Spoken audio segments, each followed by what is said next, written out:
Angkar kejahatan adalah keserakahan, kebencian, kebodohan. Akar kejahatan yaitu keserakahan, kebencian, kebodohan. Mari kita bahas ya. Nomor 1, keserakahan. Kalau serakah itu pada umumnya itu berhubungan dengan materi ya. Materi itu bisa juga makanan. Wah, serakah. Punya orang lain mau dimakan, juga jatahnya orang lain diambil. Selain makanannya pada umumnya itu ya harta atau uang atau keuangan atau finansial. Orang produksi makanan, pakaian, atau juga properti. Sudah dikasih keuntungan ya. Misalnya keuntungannya wajar, misalnya kalau makanan 100%. Tapi karena serakah mereka menginginkan keuntungan sampai 300%. Sama juga di bidang properti. Memproduksi properti sudah untung, terjual semua sudah untung, masih serakah. Masih mau untung seterusnya. Padahal itu propertinya udah dibeli menjadi haknya konsumen. Maka dibuatlah suatu kebijakan keuangannya itu tidak transparan, tidak memberikan hak-hak yang sepenuhnya kepada konsumen. Ya biasanya kan memang terjadi di hunian-hunian apartemen, di perumahan juga gini terjadi. Kemudian karena mempertahankan keserakahan itu yang harus dipertahankan, maka mereka memakai berbagai macam cara.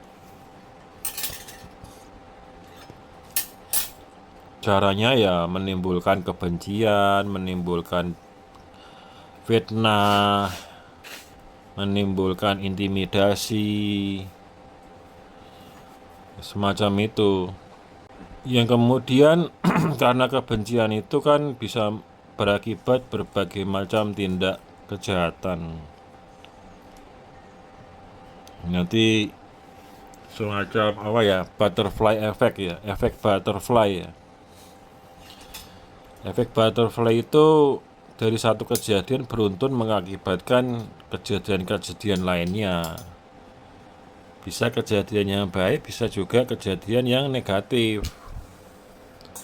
Nah ini karena keserakahan itu negatif, maka nanti efek butterfly-nya atau efek-efek kelanjutannya itu ya negatif juga. Terjadi kebencian, terjadi intimidasi, terjadi konflik, terjadi tindak pidana, dan lain sebagainya.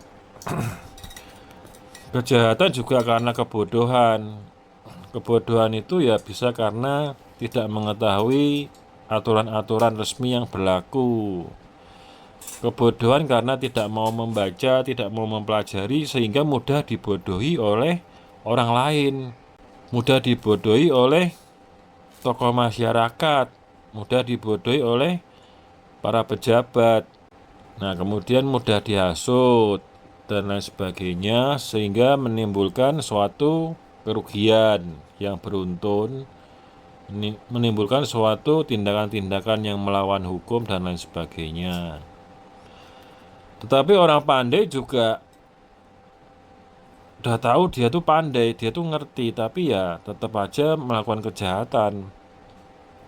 Banyak orang itu tahu ini nggak benar, tapi ya tetap aja pura-pura dia tidak tahu atau pura-pura membenarkan, seperti itu, dan bahkan mempengaruhi orang-orang sekitarnya.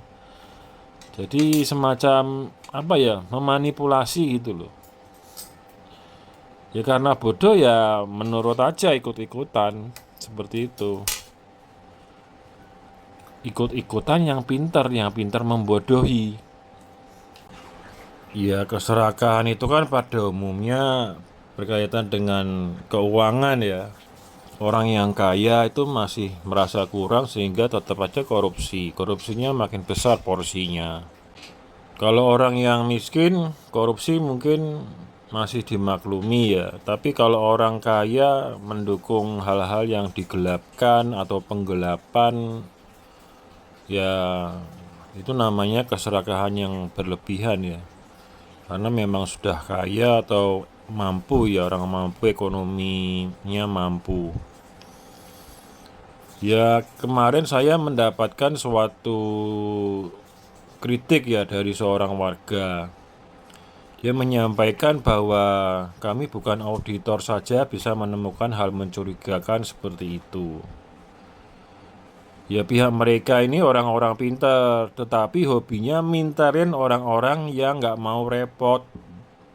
Nah seperti itu kritiknya seorang warga berkaitan dengan hal keuangan yang menjadi sumber masalah.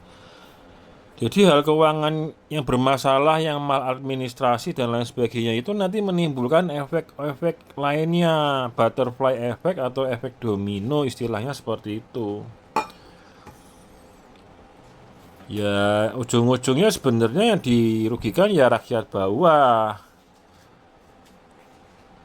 Tapi ya karena rakyatnya bodoh dan memang mungkin diintimidasi dengan rasa takut ya kan, ditakut-takutin karena teror ini teror itu yang sudah menjadi kebiasaan sejak lama.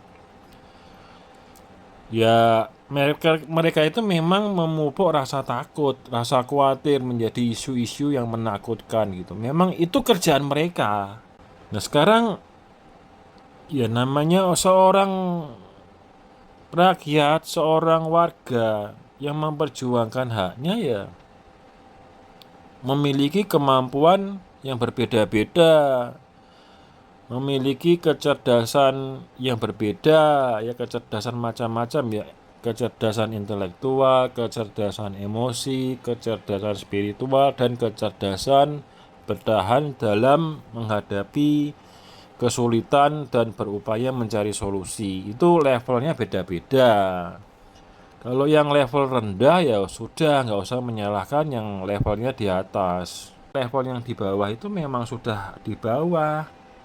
Nggak bisa apa-apa, hanya bisa menerima, hanya bisa menyerah, hanya bisa diem, dipermainkan oleh mereka. Tetapi ya kok berani gitu loh. Berani mencela yang level yang atas gitu loh, yang terus memperjuangkan gitu loh. Memperjuangkan kebaikan itu tidak boleh cepat berakhir, harus terus-menerus atau estafet.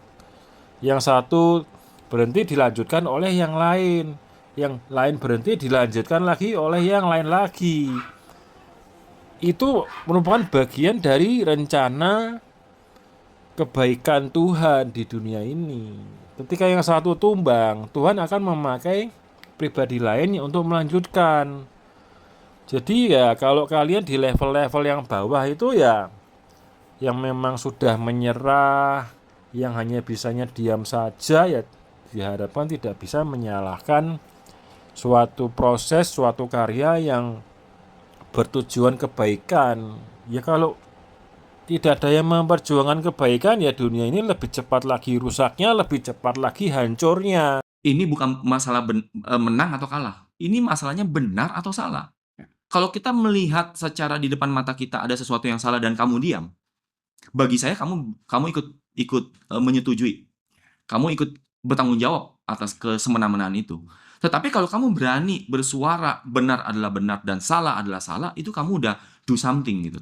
Iya. Kamu udah berani bersikap gitu. Dan itu yang saya sampaikan ke teman-teman dan kita terus berjalan. Perjuangan ini tidak mudah, banyak tantangan, banyak hambatan, banyak hal-hal yang memang serba sulit lah. Tapi karena konsistensi tadi keuletan dengan niat dan motivasi yang benar, akhirnya kita bisa